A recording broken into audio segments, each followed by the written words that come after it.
Shouldn't do this, Connor. Keep out of this, Lieutenant.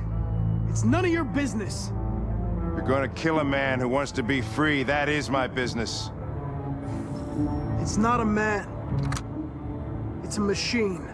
That's what I thought for a long time, but I was wrong. Deviant's blood may be a different color than mine. But they're alive.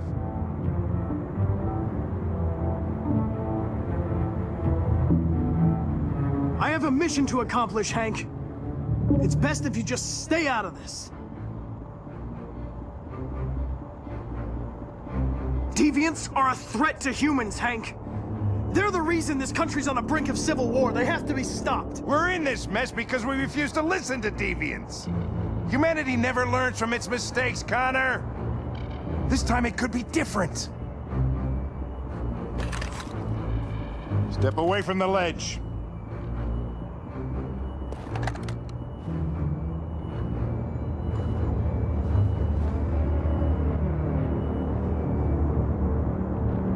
I know what happened to your son, Hank. It wasn't your fault. A truck skidded on a sheet of ice and your car rolled over. Little Cole had just turned 6. Shut up! Don't you talk about my son! He needed emergency surgery, but no human was available to do it, so an android had to take care of him. Poor Cole didn't make it. An android killed your son, Hank, and now you want to save them? No. Cole died because a human surgeon was too high on red ice to operate. All this time I blamed androids for what happened, but it was the humans' fault. Him in this fucked up world where the only way people can find comfort is with a fistful of powder. Every time you died and came back, I thought about Cole. I'd have done anything to bring him back too, to hold him in my arms just one more time. But humans don't come back, do they?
Moment of truth, Connor. What are you gonna do?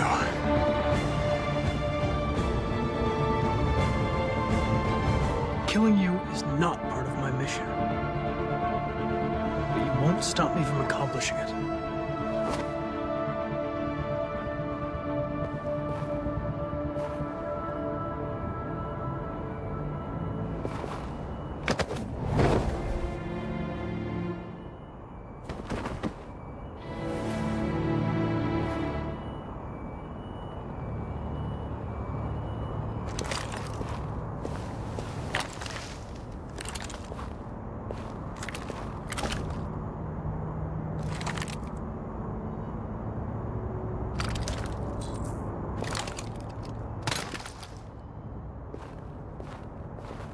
And the situation is escalating towards civil war in Detroit, with our armed forces preparing to put down the android rebellion.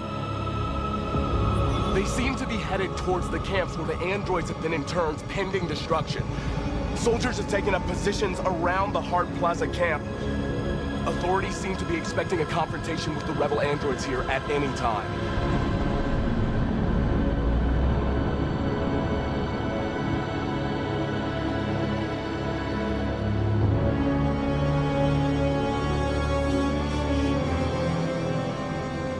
Freedom or death?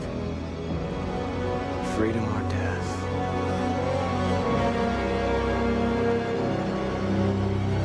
Attack!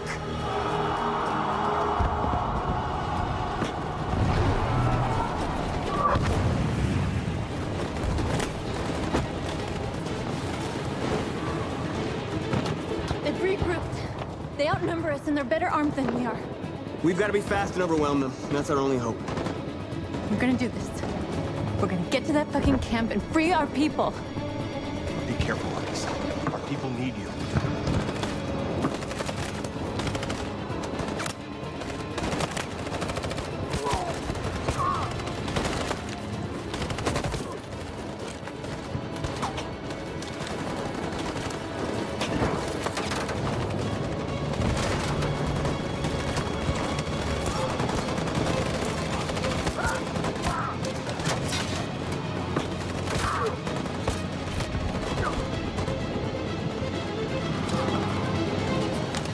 Fire!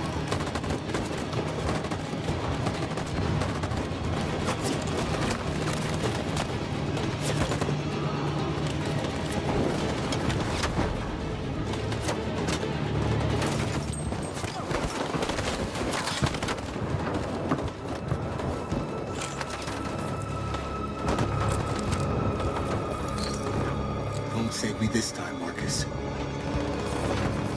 The blood we spill will be on our hands.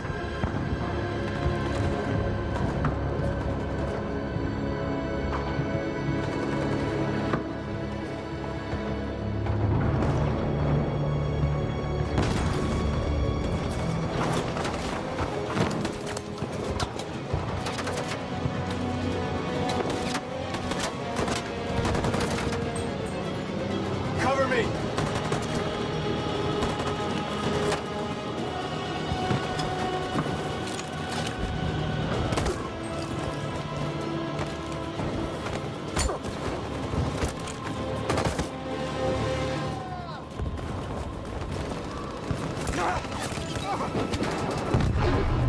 I don't want to die, Marcus. I don't want to die.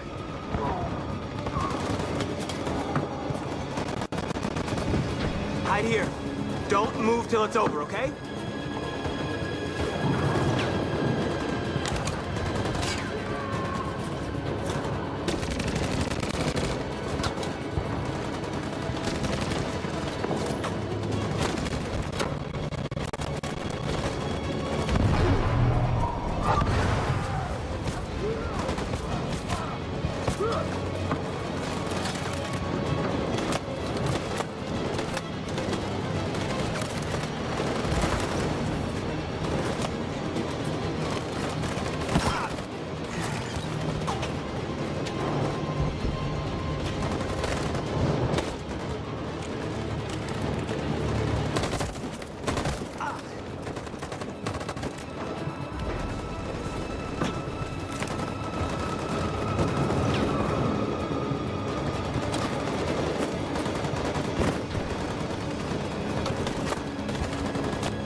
Fire!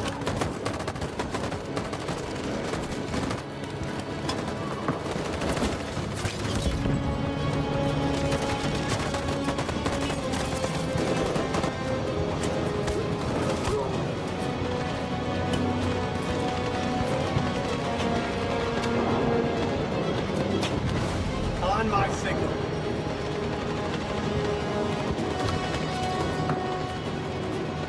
In position.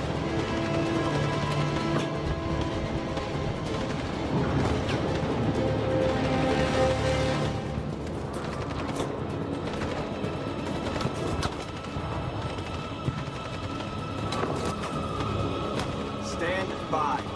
In position.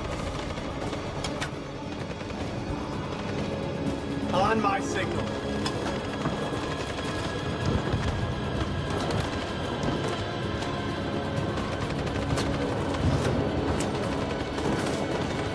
On my signal. Stand by. Follow me!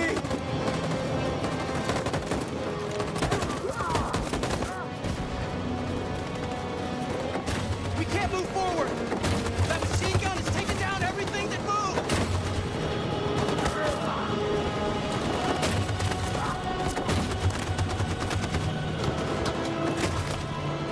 Stand by. In position.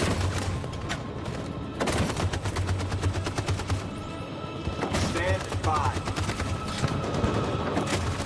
On my signal.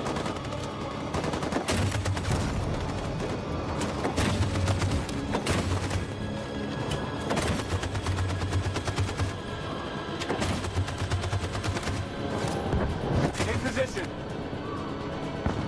For Jericho!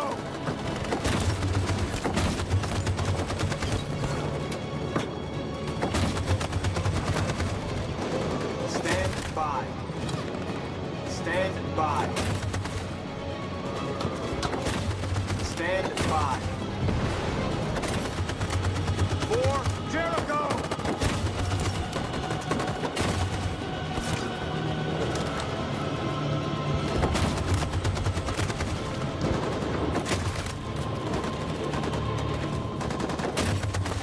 Stand by. Stand by. In position. For Jericho!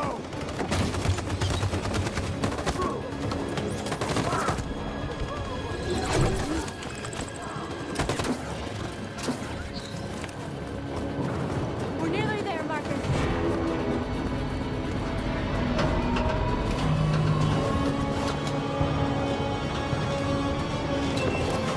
Freedom!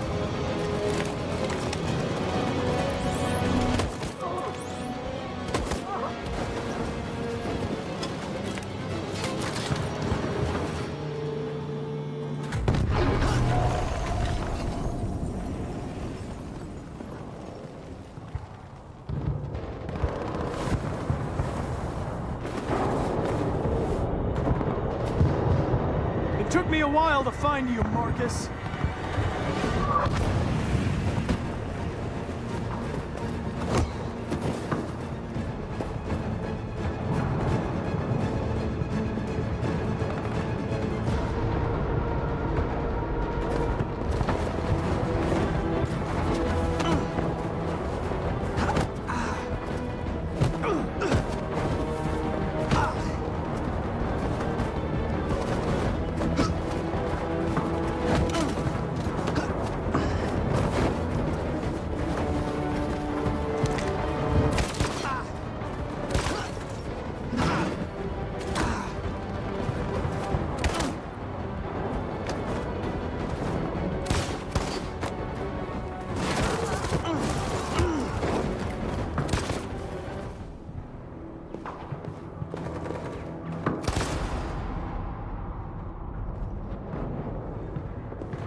You can take my life.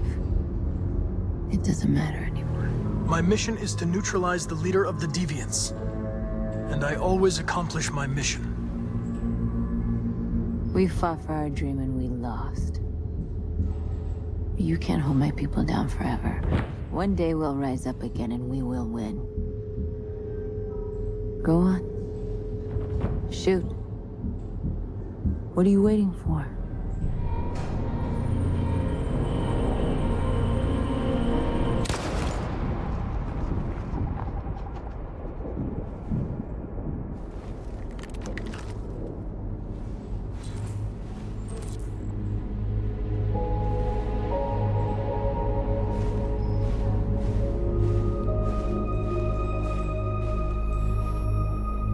And now, straight over to Detroit for a report on the conflict. Joss? Yes, Michael, authorities have just confirmed fighting has now ceased in Detroit, and the area around the Hart Plaza camp is now under control. We can see soldiers going through the city at this very moment, and they are exterminating the last fleeing deviants. Law and order has finally been restored to the streets of Detroit. There is a general feeling of shock in Detroit after the terrible events of the last few hours. And initial estimates report several hundred troops have been killed. According to our sources, the deviant leader known as Marcus was shot during the fighting. The death of the deviant leader marks the end of the Android Rebellion. The destruction of the androids in the camps can now continue as planned. Nevertheless, it will take some time for Detroit to recover from these events. By creating machines more intelligent than ourselves, we took immense risks with the very future of our civilization. However, the situation is now under control. The total destruction of all androids will soon be complete, and the last remaining deviants will be hunted down and destroyed. God bless you, and God bless the United States of America.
Connor, I'm so glad to see you. The Deviant issue has finally been resolved. Now with these unfortunate events behind us, CyberLife can return to business as usual. Of course, We will have to rebuild our customers' trust, but it's only a matter of time. I have a surprise for you. This is the new RK-900. Faster, stronger, more resilient, and equipped with the latest technologies. The State Department just ordered 200,000 units. What is going to happen to me? You've become obsolete. You'll be deactivated. You can go now.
There's something I need to tell you. As I watched you play, something has changed in me. I feel different. I feel I am someone. I need to leave this place and discover who I am. It means we won't see each other anymore. I won't be there to watch you play. But I'll be free. Do you agree to let me go?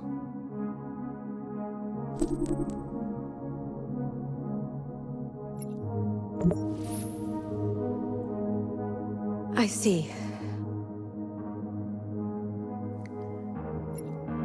Then I'm going to reset myself so I can forget who I became and stay a machine. Next time you see me, it'll be like the first time.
Hello.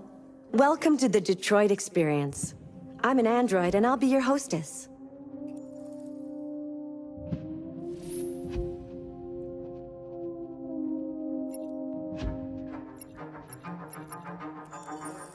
This is the extras section. As you play, you'll unlock all kinds of content that you can find here.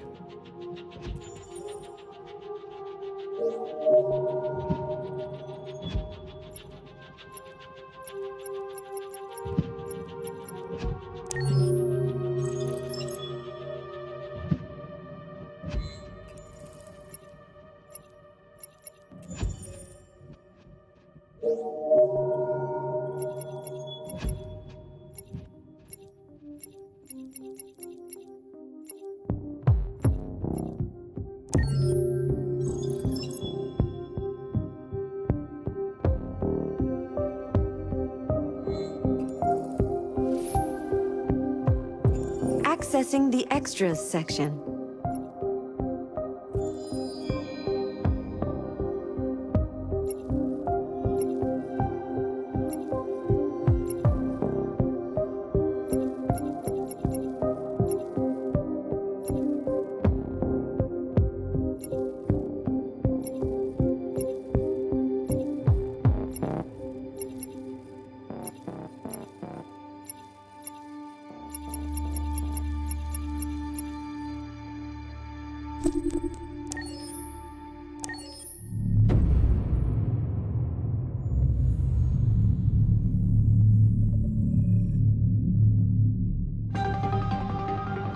In the space of a few years, androids have completely transformed the world in which we live.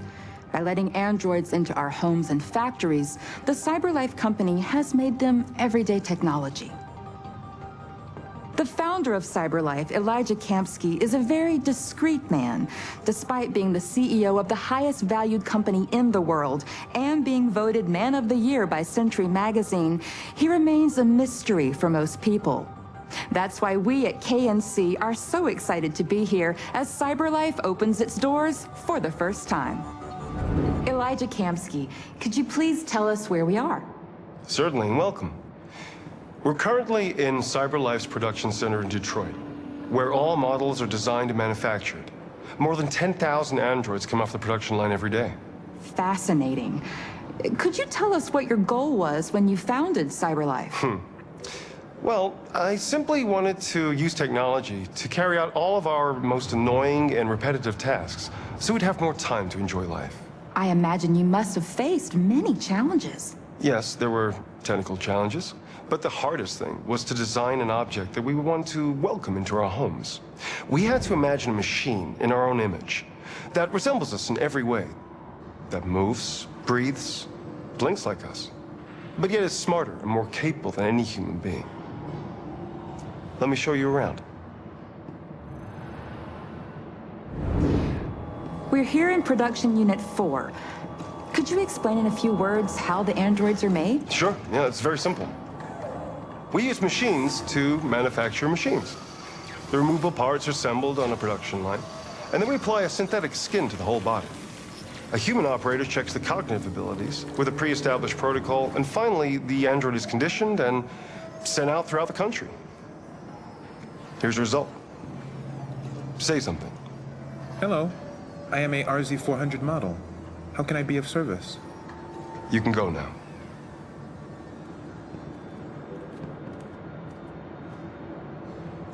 Our androids are already replacing humans in many fields. For example, they represent more than 80% of all university professors and 63% of all medical staff. Tomorrow they'll replace our soldiers, and who knows, maybe one day, our leaders, to make the best decisions in humanity's interest. Come on. Replacing humans with machines has led to record unemployment of 28%. What do you think about the situation? Okay. The first steam engines also caused an increase in unemployment. But no one today would imagine turning back the clock. Artificial intelligence makes everyday lives easier. Nothing can stop progress. What's happening here is inevitable. These days, more and more people choose to live with an android rather than another human being. Does this development worry you?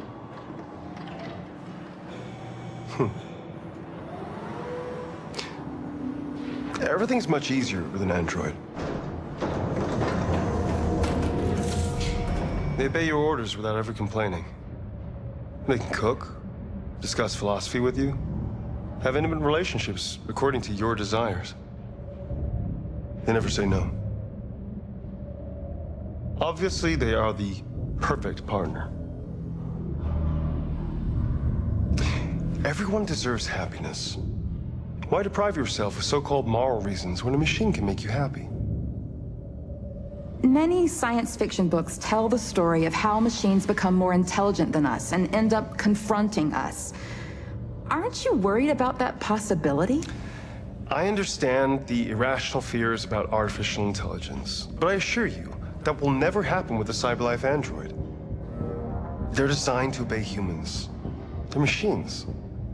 They can't ever develop any sort of desires or form of consciousness. Are you sure? I'm absolutely certain. You can trust me.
For starters, what should I call you?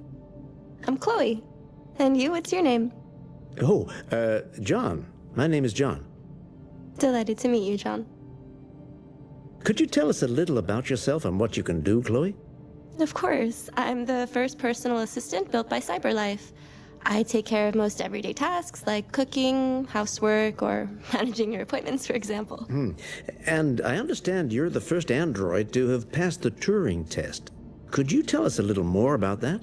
I really didn't do much, you know. I just spoke with a few humans to see if they could tell the difference between me and a real person. It was a really interesting experience. But this is the first time in history that man has created a machine more intelligent than himself. I gather your brain can perform several billion operations per second, is that right? Absolutely, but I only exist thanks to the intelligence of the humans who designed me. And, you know, they have something I could never have. Really? And what's that? A soul.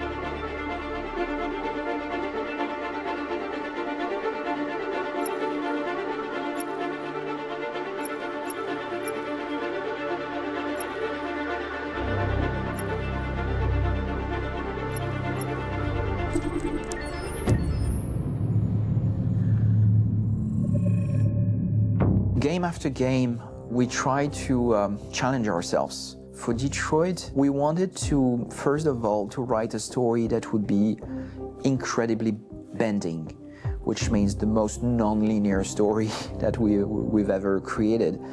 And we wanted really the player to have the possibility to change the story, change his own journey. When you're writing at Quantic, you're writing for an interactive medium.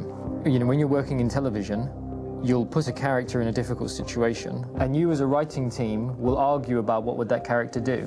But ultimately, you have to decide what happens, and you just show the audience. What's interesting about interactive drama is you bring the player into that conversation, and it changes your job slightly as a writer, because your job is to provide a narrative context in which the player can write his own story. You're giving him this kind of narrative Lego that he's going to snap together into his own shape.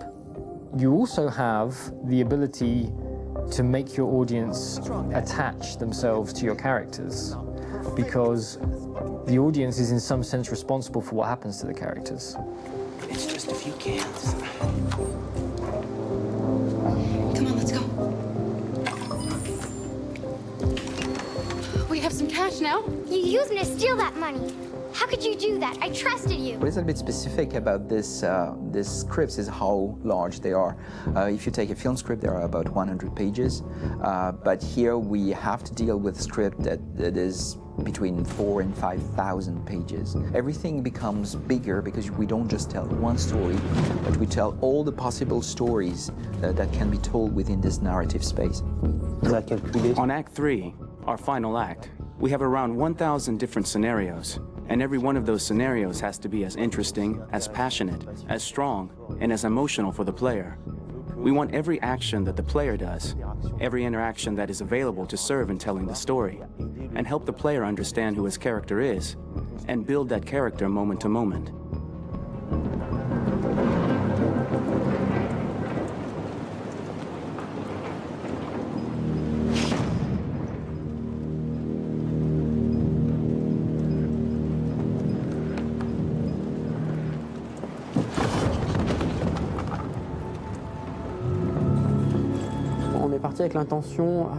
We started with the intention pretty early on that we would never lie to the player.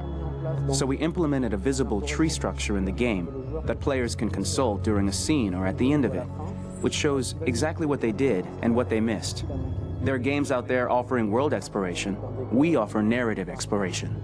You know, keeping control of such a wide and large story is a huge challenge. So same thing when you shoot with actors, because you will need to shoot many different versions of each dialogue, of each scene. For actors, it's a huge, huge challenge. Because of the style of the game, you have so many different ways that the character can go.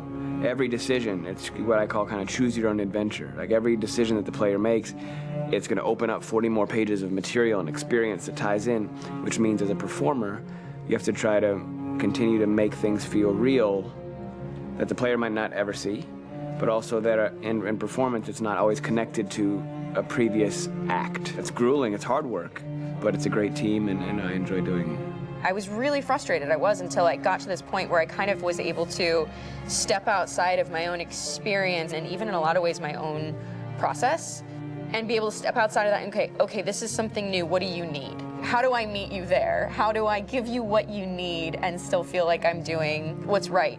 And once I did that, then all of a sudden it got really fun. It was much freer and having to approach it in a new way and think about the player and think about how it serves them and what I'm doing for them or what I'm letting them into. It's really, I think, helped me grow in general. Remember, there's nothing on the left. That's a wall, so it's probably all there. And then make her come first, close. But I think you would go first to check that it's safe. Okay, sure.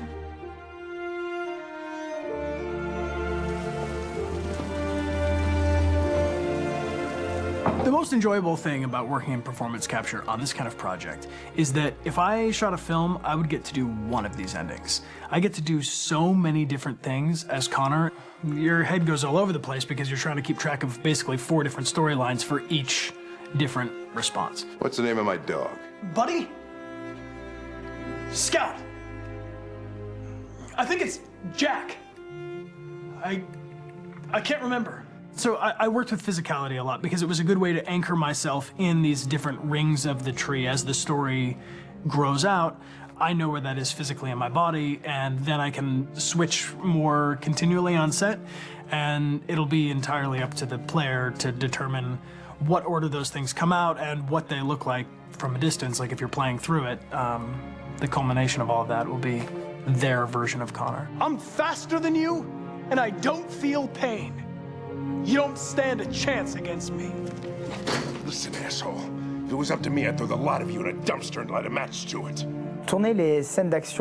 Shooting action scenes at Quantic Dream is a real challenge, because these are scenes where the storytelling has to continue.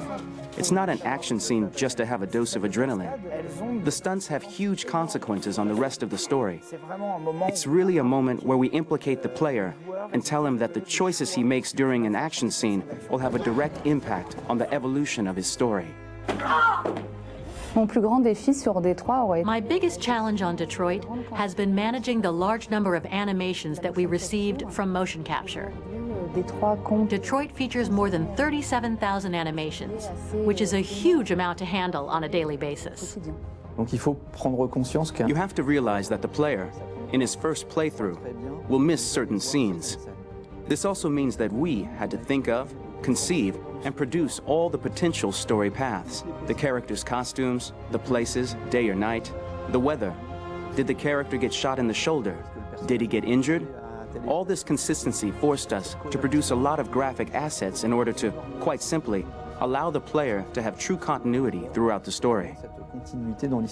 Honestly, we were even surprised by the challenges that come with such a big tree structure.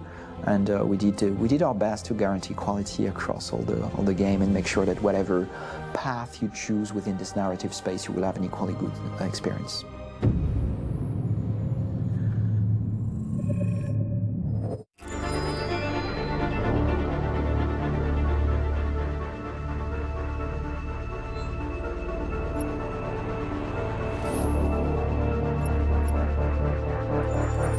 This is your story chart.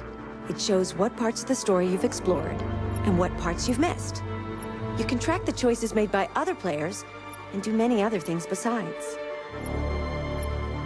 You can use this chart to replay from any point in the story, but the people who designed me recommend that you play through at least once without going back, no matter what happens.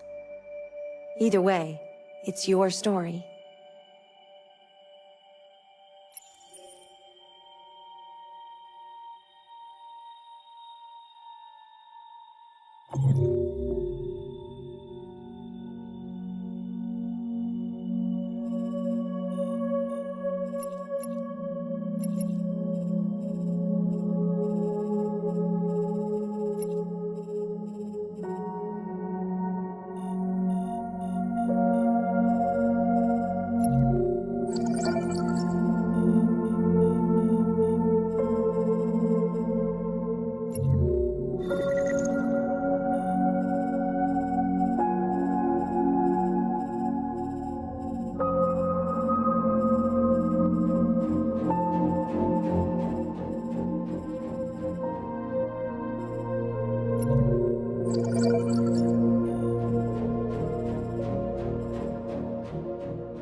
you